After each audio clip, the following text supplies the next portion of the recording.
Welcome to the Art of Love podcast. My name is Tamar Gail, and I am here to guide you into deeper, more expansive love, freedom, and pleasure. A deep inner journey of self-discovery. Here, I will cover all types of topics pertaining to love, including self-love and self-care, relationships, Tantra, intimacy, sex, all the way to Christ Consciousness and Pachamama, just to name a few broad topics. My mission is to support you in being true to yourself, reconnecting the fragmented pieces and aspects of yourself so that you can find and use your own inner fire, Shakti power, and voice. It is time to break down the old systems that we have been taught to live by. I would love to see you align with your personal truth and nature instead of succumbing to others' views of how you should be, trying to fit inside of the box in order to be accepted, and instead standing in your power and loving all that you are, accessing a new way of being in the world. Hello, everyone, and welcome to the Art of Love. Today, I'm with Laurie. She is a divine teacher and channel, and as a divine teacher, she gives her clients the tools to be more joyful in all that they do. Relationships, career, life, in general. As a healer, she helps them connect to the messages of their highest self and spirit team, and she facilitates deep healing and renewal and acts as a human guide who helps clients to integrate spiritual knowledge into their everyday life. So I just want to welcome Laurie. Laurie, thank you so much for being here with me today and for sharing your wisdom and love. Thank you. I'm happy to be here. Can you share with us what got you started in doing this work with people? Sure. So I think I have a very non-traditional backdoor opening to finding out that I could channel for people. My whole life was, I guess if you were to classify something as normal, it was pretty ordinary, although I always tried to be a little extraordinary.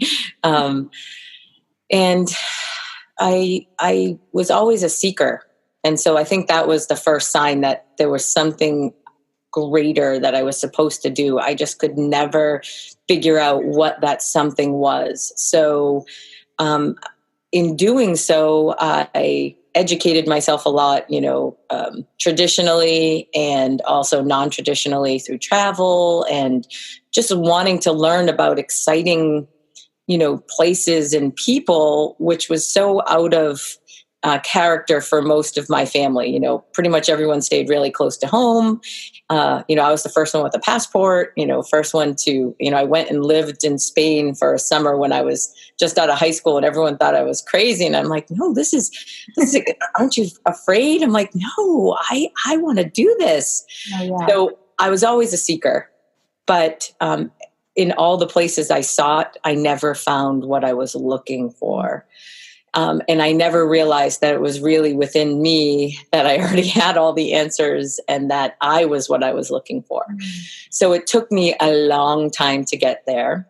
I think a lot of people can relate to that. Yeah. It took me a long time to figure out that all of that noise I always heard in my head, which was interesting. The only way I got to sleep at night from a very young age was I'd always have all these thoughts in my head. So maybe today I would have been diagnosed with ADD or ADHD. I don't know, because I couldn't slow down the thoughts. But I now understand it was because I was this big open channel, but I had no idea what that was. I had no one in my family that was like, a healer from, centuries ago, like nothing like that. I was very New England, Roman Catholic Irish girl, very traditional upbringing. So the only way I could stop the noise was by prayer. I didn't know why it worked, but I used to pray and just say, I want to go to sleep tonight and I can't calm myself down. And suddenly the noise stopped. So I just went with it. I didn't put anything deeper into it or belief into it at that point. So fast forward to many careers, I went and got a master's in international business because I was going to be an international businesswoman. And I worked in corporate America and I was going to climb that ladder. And then I was miserable. Like, it didn't matter how much money I made. It's like I hated everything about what I was doing. I felt like a fraud. I'm like, I don't even really think my product's all that great. So then I said, okay, I'm going to go to education because at least then I know I can give back. So I did. I spent a lot of years as an educator, English as a second language, Spanish, that was my thing. I was a Spanish teacher, but then I moved into technology because I was just really naturally good at technology.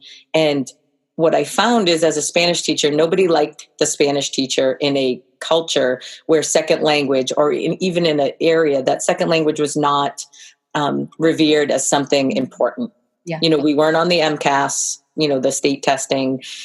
So I was a second class, teacher, even though I was trying to teach them something I loved. And that really did not work for me. But everyone loved the computer teacher.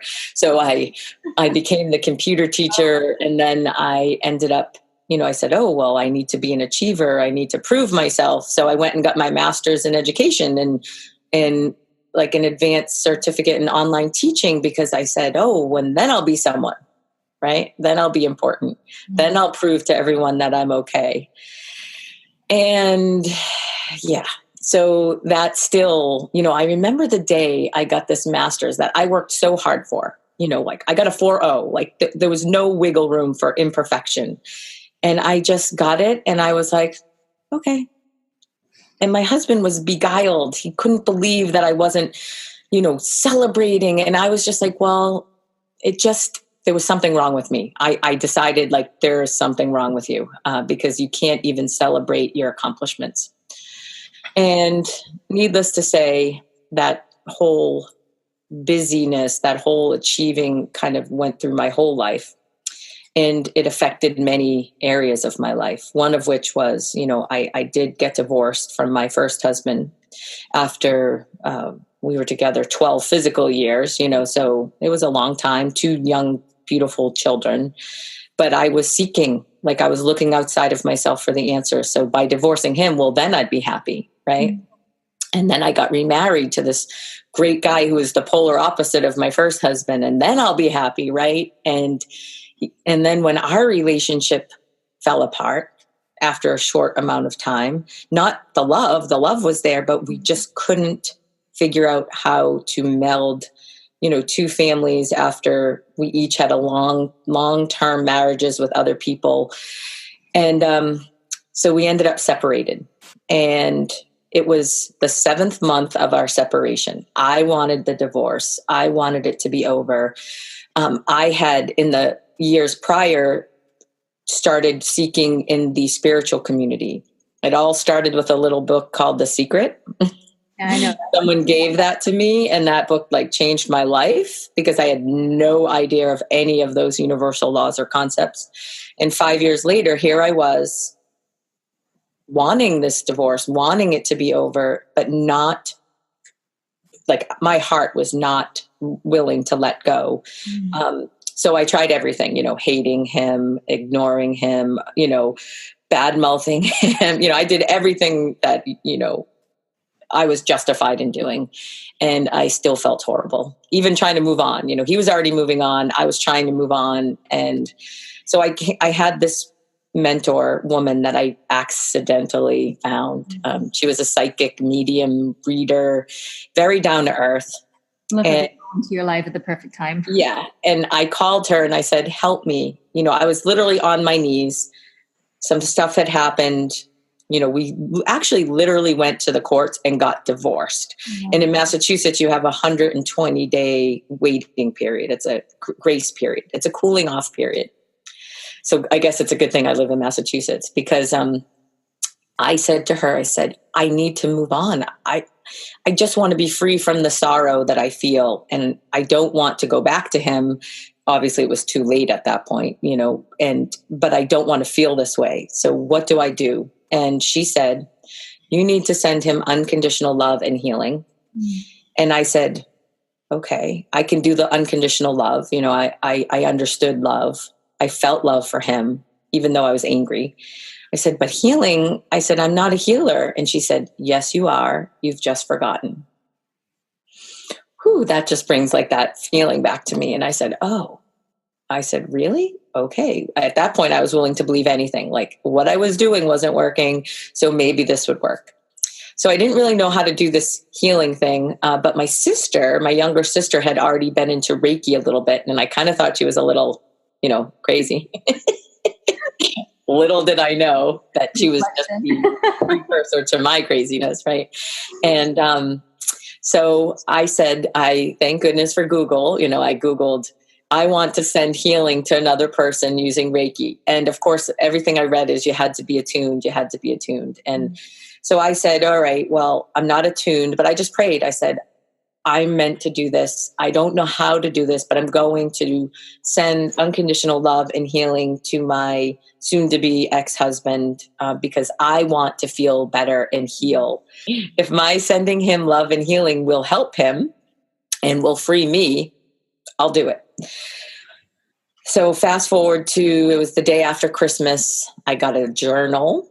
I read enough about distance healing to know what I was going to do. And I actually made a little sock doll, which I still have, because I didn't want to look at a picture of him because I was still really mad at him. And so I drew a little doll and I made it look, it wasn't a voodoo doll, but it was a little sock doll. And I started, and that is when I now don't call it crazy, but at that moment I felt like the craziest thing started happening where I was literally seeing him. I was seeing metaphorically, and I was also seeing actually. We were a mile away from each other, which also killed me because we were physically close, but I could see what was happening. And what Spirit did for me is they showed me how to see, using my mind's eye, and they helped me.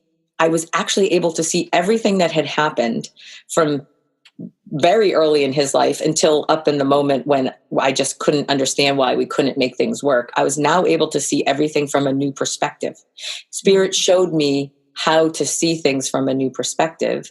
And that's now what I do for my clients, is I connect for them to their highest self or whichever spirit team comes forward for them.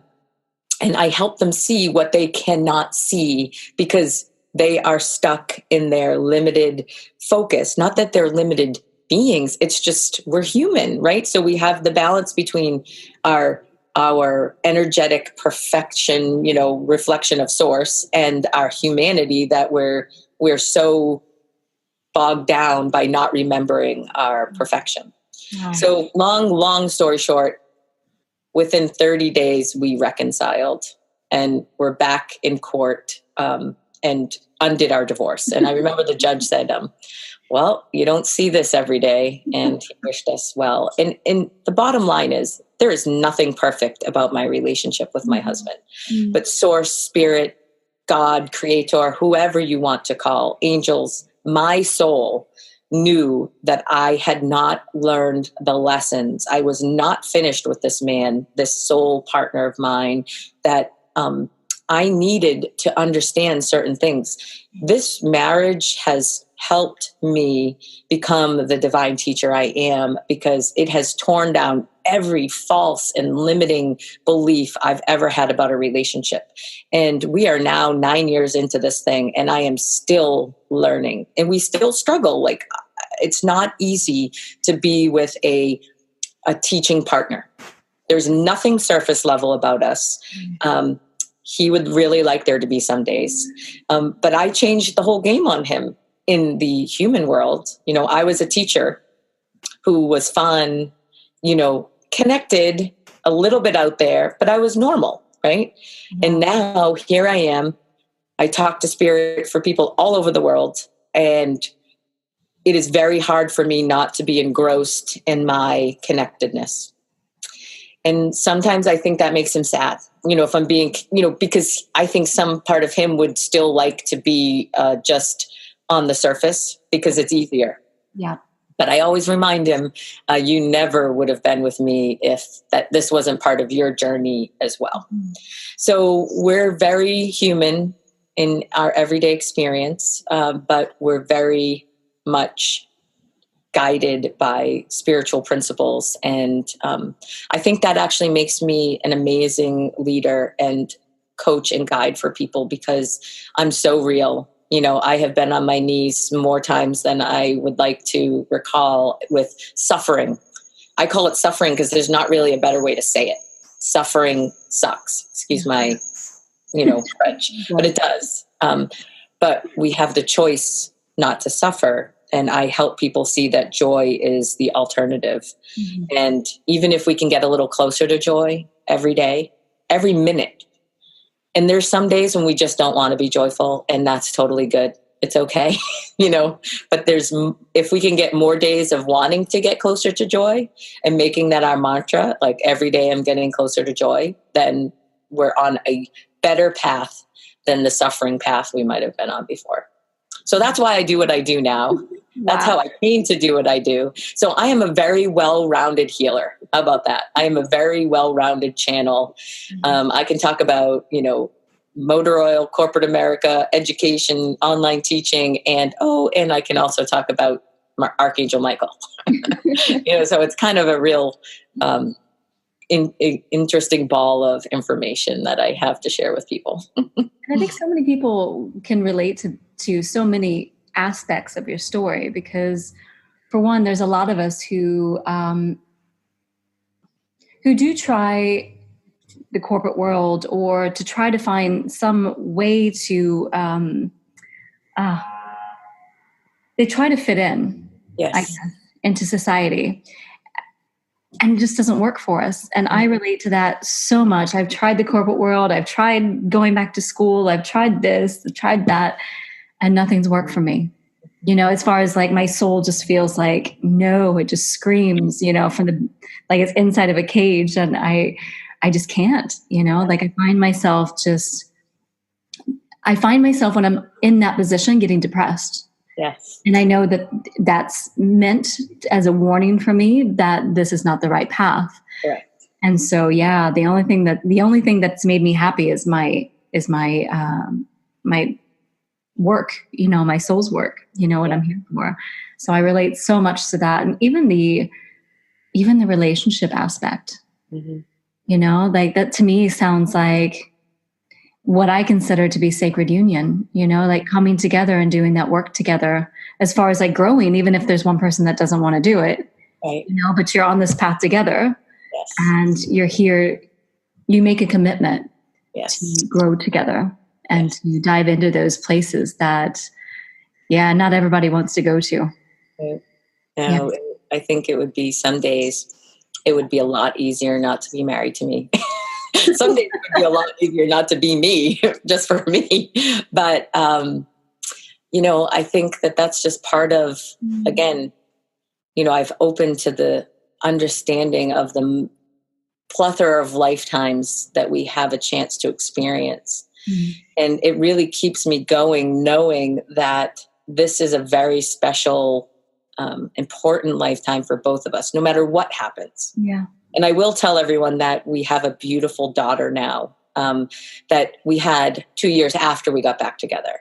So I truly, and what was so cool is that, again, you meet the right people. This is going to make a great book when I finally do it. A week before I was going to court to get divorced. So I was 41. And I went to this new angel healer woman that by chance, a friend of mine said, "Oh, you need to go see her." And she happened to be not that far from me. So I went and she did this 3-month reading for me. And, I was listening. And at the end of it, she said, "Do you notice something about all these cards?" It was actually, I have it right here, the daily guidance from your angels deck, right? That's what she used for me. Good old Doreen, right? Virtue. And she said, every single one of these cards, except for maybe one, has a baby on it. And I looked at her, I'm like, I already had 2 sons from my first marriage. They were getting older. I was 41. I was literally getting divorced. And I looked at her and I'm like, what? And she said, there's a soul waiting for you. It's a little girl. She's here right now. I'm going to cry. And she's like, her name is Sophia. And I said, you realize I'm 41 and getting divorced. I hate men. And by the time I actually meet a man or trust a man enough that I would ever even think about having a baby with, I'm going to be way too old. Some people think 41 is way too old. So clearly Sophia is a very magical little girl, little soul. And what's so cool is Heather, who actually works as one of the healers and readers in my collaborative now, which is even cooler. She told me that this little girl incarnates with me all the time. And whenever I'm ready for her, she comes. Wow. So yeah, at age 43, in my 44th year of life, the year I turned 44, my daughter, I'm going to cry, Sophia, like the minute I got pregnant, I'm like, it's her. Like, I have a little girl. Now, I never even thought I was going to have a little girl because I always thought I would screw up a little girl because boys were good. You know, I had too much girl issues that, you know, body issues, you know, just relationship stuff. I'm like, I will totally screw up a girl. I can handle boys. But now I have this little vibrant, she's going to be 4 in July. And she's very connected. And I've already attuned her to Reiki 1 and 2. You know, she talks about angels all the time. And I just go with it. You know, she talks about things she sees in her room or people, her grandmother that she never met, my husband's mom, and I just go with it. I'm like, well, that doesn't surprise me. So I will hold that space for you. So it's a pretty beautiful story. So again, no matter what happens in my life, I now have this beautiful little spirit that walks with me and calls me mom and tells me every day I'm her best friend. So, you know, clearly we had a lot of work to do. So it's really cool. Oh, wow. Oh, Yeah. Yeah. And she's going to be 4 this year. Yeah. She's my little feisty fireball. Her hair is even red. You know, it's reddish brown and she's just a pure expression of love and light for me. So, but man, she puts me in my place and I'm like, are you 3 or are you 30? Sometimes I don't know. Is she a Cancer or a Leo then? Well, actually she's a Cancer. Okay. But I had her chart read. And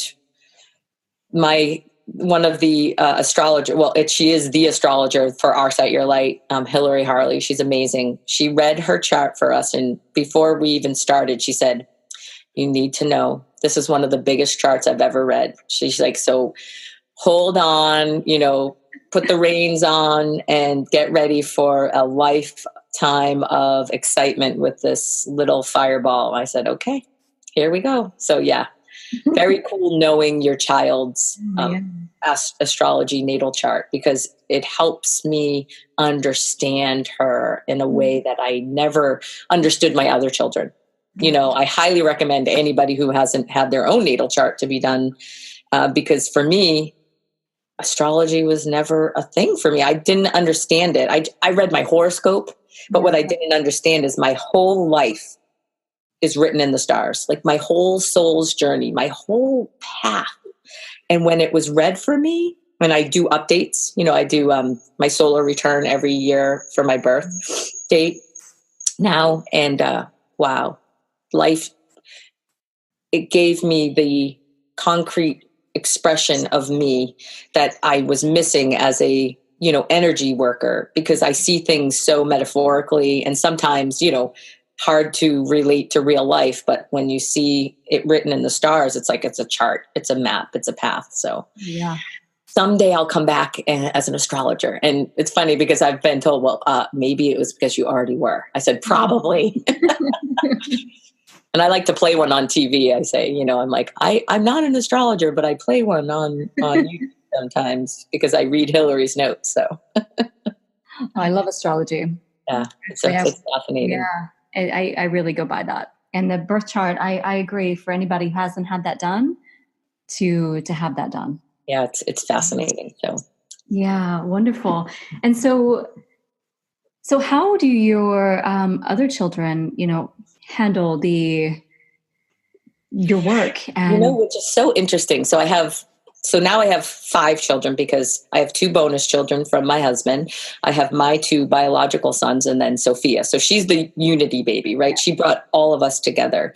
And what's interesting is, you know, they completely accept me, you know, every once in a while, like my youngest son, who's now 13, he sleeps with his, you know, I put rose quartz crystals under all their beds. And none of them have gotten rid of them, and he sleeps with his next to, and funny, because sometimes I find it in his pocket in the wash. So clearly he's my little lover, I still can smooch him, and he's, even though he's a teenager.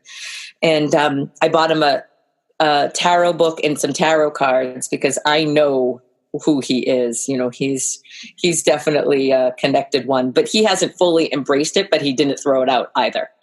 He thinks it's cool. And then go to my oldest daughter, who's my husband's daughter. She's really embraced it. She's had some health issues where, just needed some healing, and like totally let me do my healing work on her, put essential oils in her room, contact my herbalist, and helped her out with, she had wisdom teeth problems, and, she's sitting around with cloves and thyme in her mouth, and, but she was open to it. So they believe in me. They don't fully understand what I do, although what's interesting is my son's father is the polar opposite. And, he and his new wife, they really don't believe in anything that I do. And he has said on more than one occasion to my sons that, why doesn't your mom get a real job? So, they have that influence in their life, but they believe in my spirit of entrepreneurialism. I had a real job. I had a really great job. And when I had Sophia, I made the decision, talk about a natural opportunity to end that world. And they understood, A, I wanted to be home with my daughter, but B, I want to show them that you can be anything you want. Like, there are no limitations. The only limitations that are set are the ones that we believe in. Mm-hmm. And that, they'll ask me, how's your business going, Mom? And I say, it's great. Even if it wasn't that great that week, I say, I'm building it, and they will come. I'm putting myself out there. Like, how else are you ever going to know if you don't put yourself out there? So I think I'm teaching them life lessons of how they can do whatever they want to do, that no matter what anyone tells them, one, I will always love them no matter what. No matter who they become or what they decide to do. And I will always offer my love and support and non-judgment. So I think they feel very safe in that. And if anything, that's the best part that's come from what I do, is explaining to them that I know each one of them has their own path, and that even if they're not straight A students or they don't want to go to college, we have one that might not want to go to college, and that's okay. We're not going to put that pressure on him. We're just going to love him and let him, because who am I to know what his path is? Who am I to know? And I think they love that acceptance, whether they understand how it is I actually talk to angels or not. So it's been interesting. Wonderful. Yeah. Because you always question, especially if somebody's gone from, one world completely opposite, how family. Yeah. Right. That's beautiful. Yeah. And,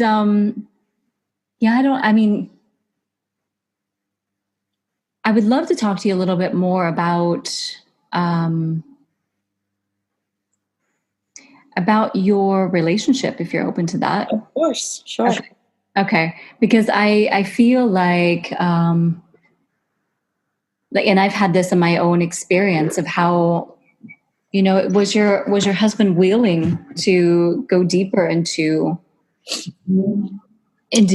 his own work, or is it just kind of like happened naturally, because he's with you? I mean, which it usually does anyway, but. So of course we have a unique experience where if it wasn't for what I was learning that I was capable of, we would never be back together again. So what was interesting, so this is how it all panned out. I connected for him the first day. On the second day, and again, we weren't even speaking. And let me take a step back and explain to you that the weekend after we got divorced in court, I went away for a weekend with a friend of mine because she said, come on, let's go to Cancun and we'll just feel better. Okay.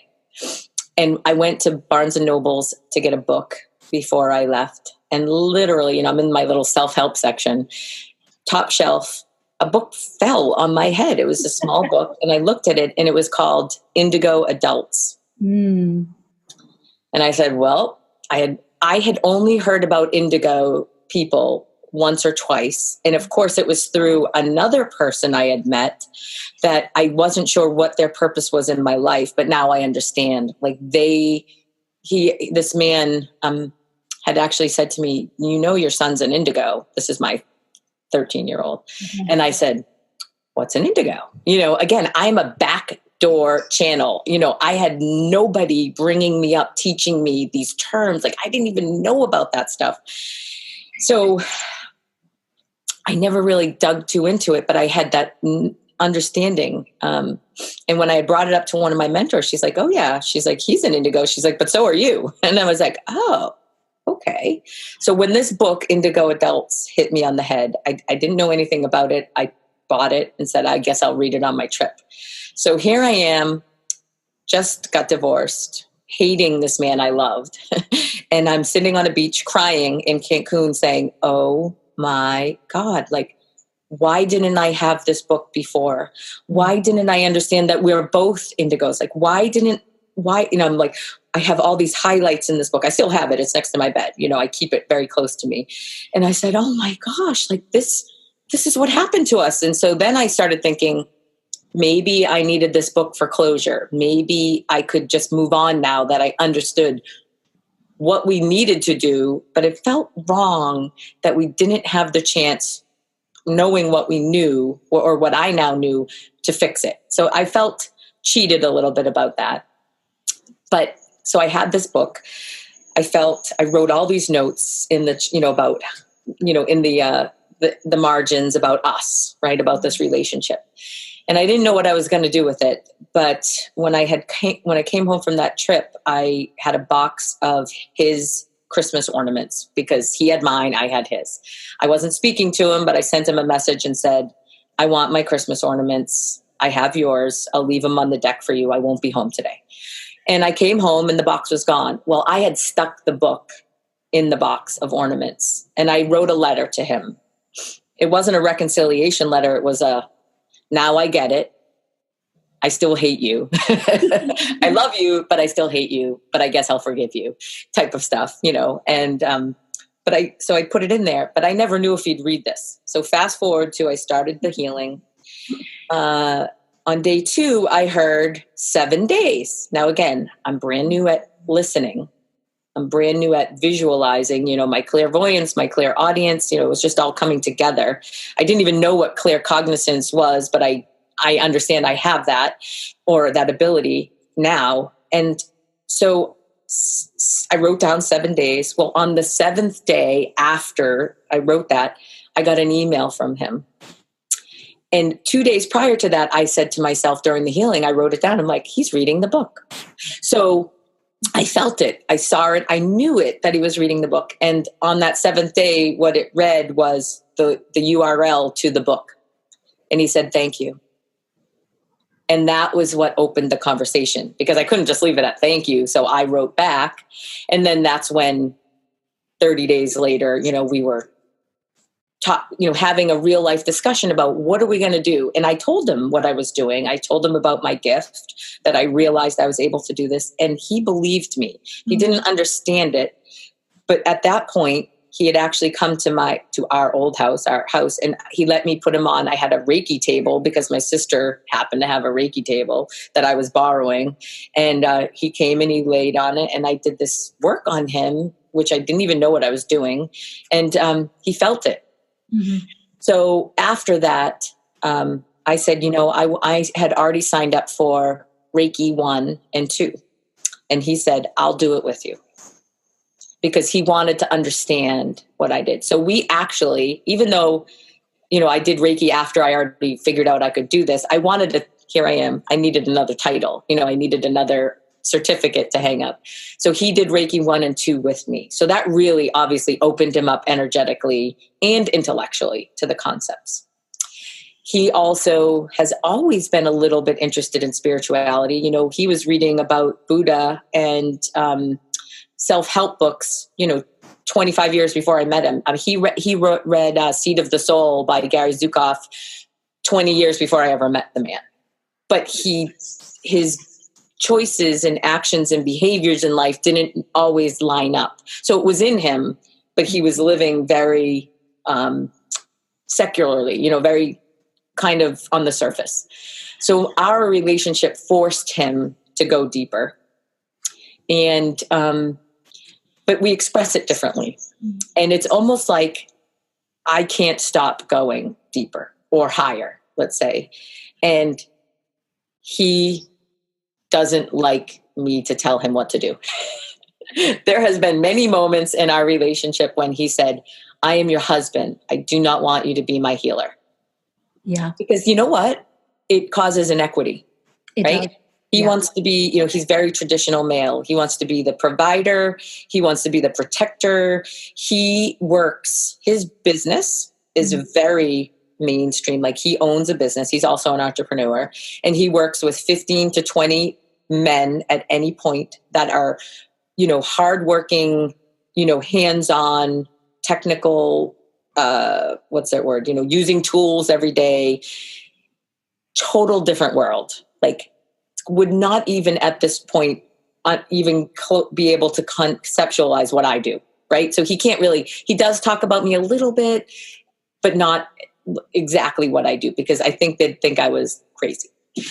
Whatever. I don't really care what they think at this point. But the point is, so he has to go into that world every day of, grunting men, he says, with egos and,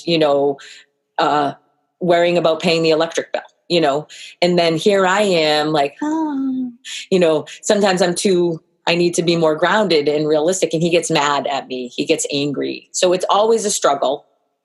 And, but what's cool, and this is so important, that anybody who's a healer and trying to maintain or have a relationship in the real world.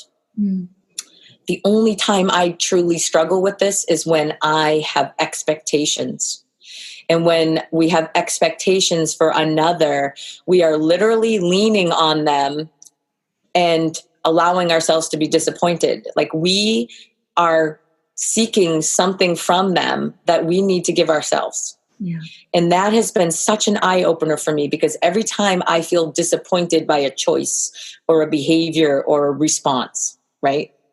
Because it's hard for him to shut off his, male, macho response sometimes to me, which, I'm so sensitive that the hurt little girl in me who still exists, will recoil from that and then get angry and then want to defend myself, which, I try to live by in my defenselessness, my safety lies, but that doesn't always cut it in the real world, right? So finding that balance between the masculine and the feminine is huge for me. But what happens is every time now, I'm trying so hard not to blame him for sparking the pain in me, because it's my pain. I need to recognize, why is what he's saying or behaving or doing impacting me in that way? What is it that I need to recognize that I'm still holding on to? Like, what false belief or limiting, notion am I clinging to that has allowed this painful moment to occur? Because ultimately, beyond the basic love, loyalty, and friendship, that's a given. Love, loyalty, friendship is a given in our relationship. But all the other stuff, the extraneous, the interchange, the talking, the bickering, or the, how do you deal with the stress of a kid that got hurt, or, and you take it out on your lover, or your best friend, or you judge your lover or your best friend because they somehow disappointed you.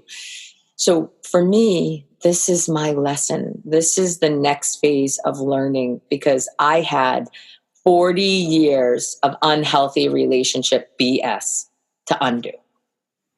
He had 45 years of relationship BS to undo, right? And here we are now undoing it and recognizing, that just because he is in a different method of operation, and maybe he doesn't want to be immersed in spirit 24/7.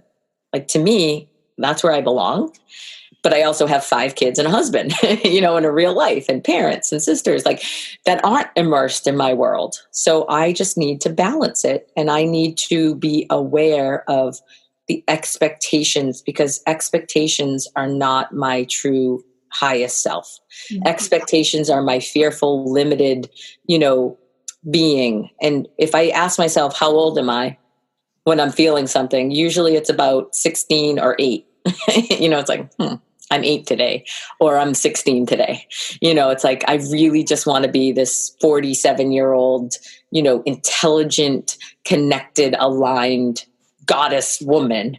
And some days I'm 16, very insecure and easily hurt and wounded by the man I've given my heart to.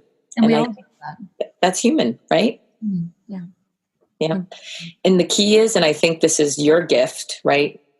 The key is not shutting down my connectedness to him when I'm hurt, and trying to, forgiveness, understanding. How do you bridge the gap of compatibility when, I always tell him, as long as we're walking like this, you're here, I'm doing my thing, you're doing your thing. But if I go too far off to the right and he goes too far off to the left, we're just too far apart. And that's where major division happens. So it's always about respecting our individual path.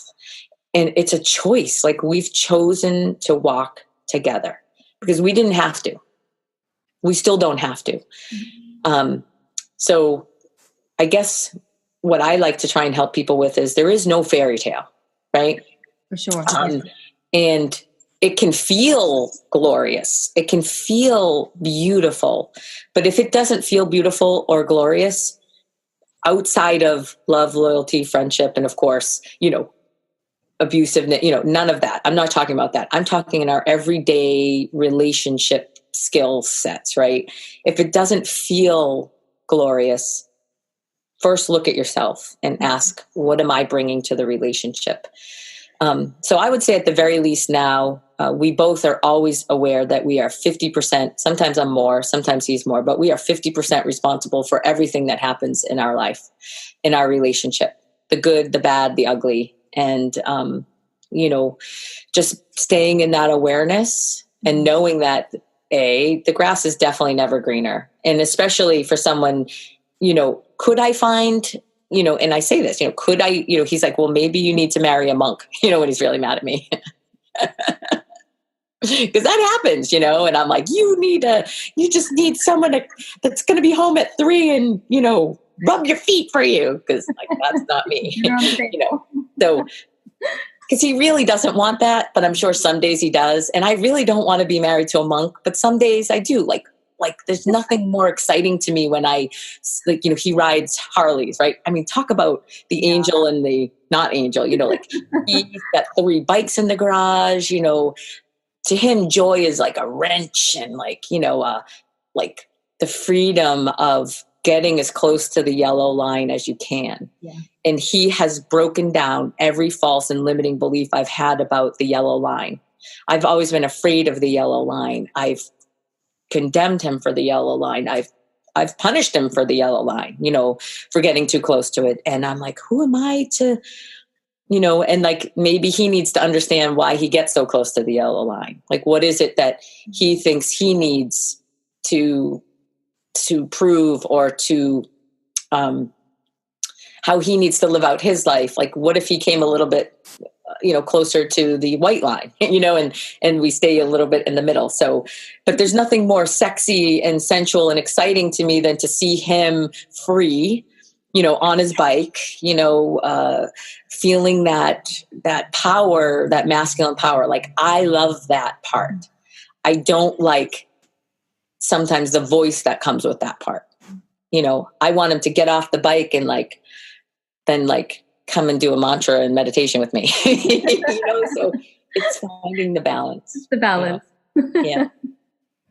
And not blaming him for the imbalance, understanding I am 50% of the equation here.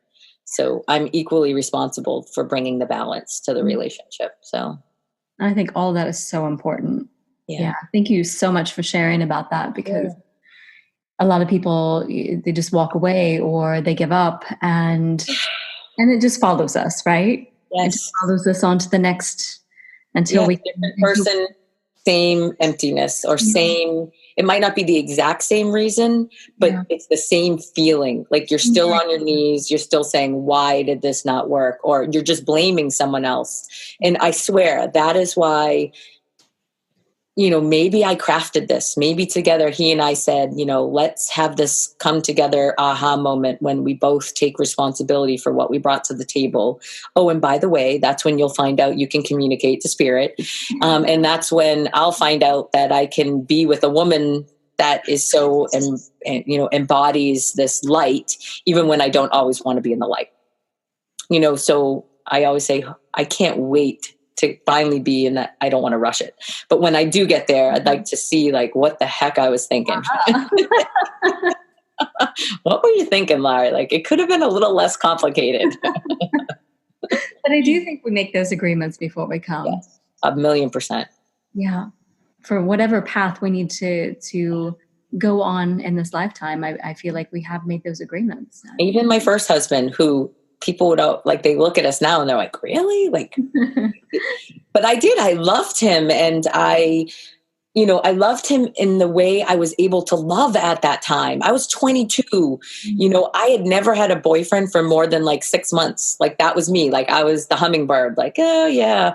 Or, I always picked the guy that was completely commitment phobic or unavailable. But I also believe that was part of my journey because, if I don't know why my phone's ringing now, but if I hadn't let's say I did end up with a high school sweetheart, would we ever be sitting here right now having this conversation? Highly unlikely. So I spent my whole life being different.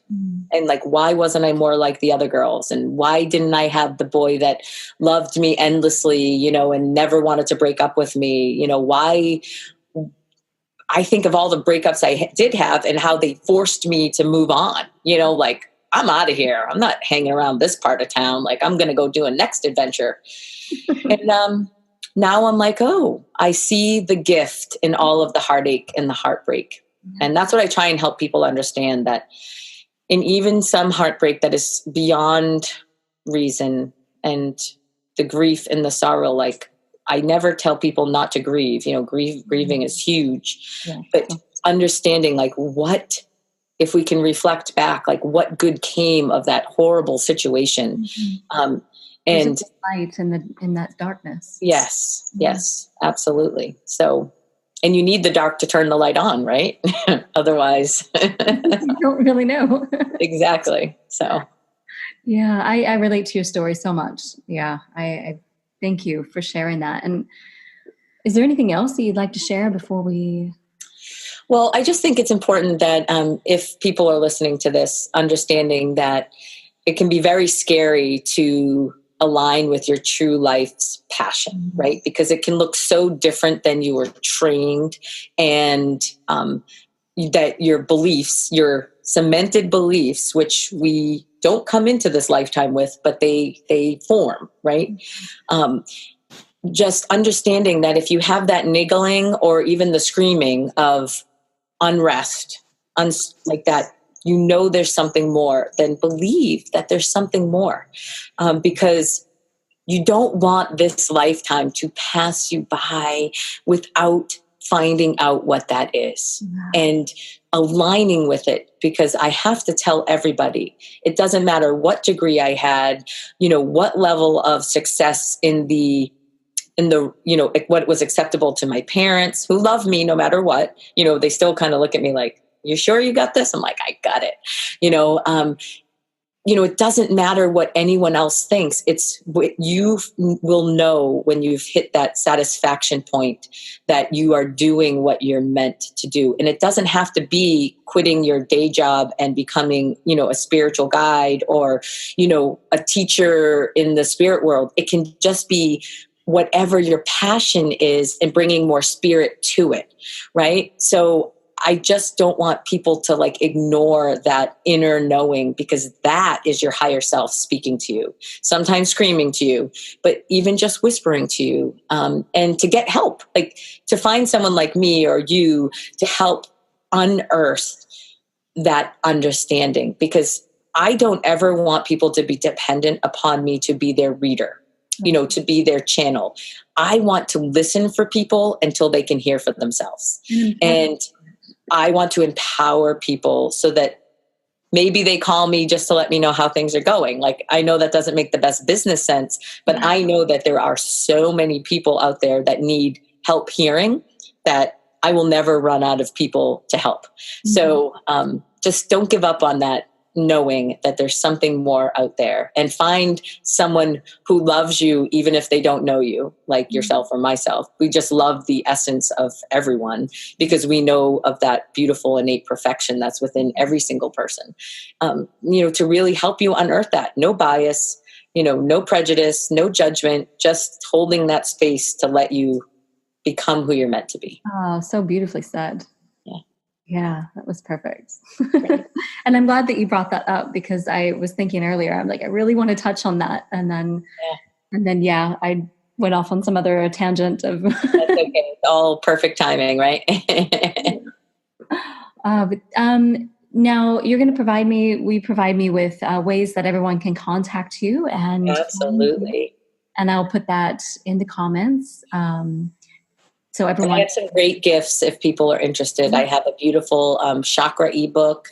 I put together a free video series called Closer to Joy. And listen to it in the car, download it on your phone. And it's a 4-part series, and it walks you through. I have this beautiful blueprint to success I created that gives you 5 steps to get closer to joy, no matter what's happening. You don't have to change partners. You don't have to quit your job. You don't have to move to another country. Like, what if nothing else changed except your perspective? And I give you guidelines to do that, and, give yourself a month and actually see if you are more joyful on a regular basis. And when you figure out like, oh, there's something to this, then, dive deeper. Dive deeper into that possibility. So I'll happily give you that link, and people can just register for it so they can access it. So definitely, yes, give me that link, because I think that if someone will just dedicate a little bit of time to themselves like that every day, they're going to find that. So that would be wonderful. Thank you. Great. Thank you so much. And I'm looking forward to having more conversations with you. Absolutely. You know where to find me. And I loved meeting your essence. Like, you're just such a beautiful light. And the minute I saw you, I knew, like, I have to know this woman. And I hope to be able to be on one of your retreats someday soon, because hablo español. So I could also help in the Spanish department in Costa Rica if I go there. But just like every other human being, I need to go deeper. There's so much about myself that I still need to embrace, learn to love and know on a deeper level. And I think Costa Rica would be a perfect place to do that. So, and we all do, we're never done growing and going deeper. There's always so much more. Absolutely. Yeah. Oh, that'd be wonderful. So we'll just have to make a date. Yes, exactly. All right. Thank you so much. And thank you, everyone. And thank you, everyone, for joining us for The Art of Love. And I look forward to connecting with you again next Wednesday.